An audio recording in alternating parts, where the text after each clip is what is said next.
সালাম দিলে সওয়াব হয় না গুনাহ হয়? সালাম দিলে নেকি হয়। রাসূলুল্লাহ অন্য হাদিসে বলেন, একজন মুসলমান আরেকজন মুসলমানের সাথে সাক্ষাৎ করে, একজনের সাথে সাক্ষাতের পরে তাকাল্লামা আহাদুহুমাল আখার, দুইজনের একজন আরেকজনকে সালাম দিল। রাসূলুল্লাহ বলেন এরা এরপরে ঘটনা বহু লম্বা, কিন্তু বলতে চাচ্ছি এইটুকু হয়েছে মাতৃ শিক্ষা থেকে। কার শিক্ষা থেকে হয়েছে? গৃহ শিক্ষা। এজন্য মূল শিক্ষা সন্তানের জন্য সর্বপ্রথম বিদ্যা শিক্ষা প্রতিষ্ঠান বিদ্যা নিকেতন মাতৃকুল।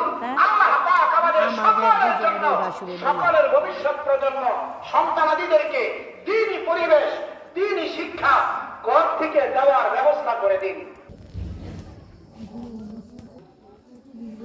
আমরা সকলে হযরতের জন্য দোয়া করি, হযরতকে আল্লাহ তাআলা নেক হায়াত দান করুন। আমাদের মেহমান মঞ্চে উপস্থিত কোরআন হাদিস থেকে গুরুত্বপূর্ণ আলোচনা করবেন।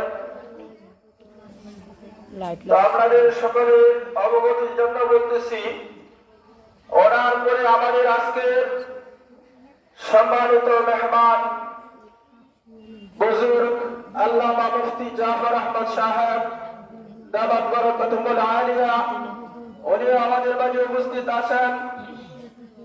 হযরতের মূল্যবান তাকরীর না শুনে আমরা কেউ যাব না। বিশেষ করে হযরতের নেক দোয়া আমরা সকলে নিয়ে চলে যাব ইনশাআল্লাহ।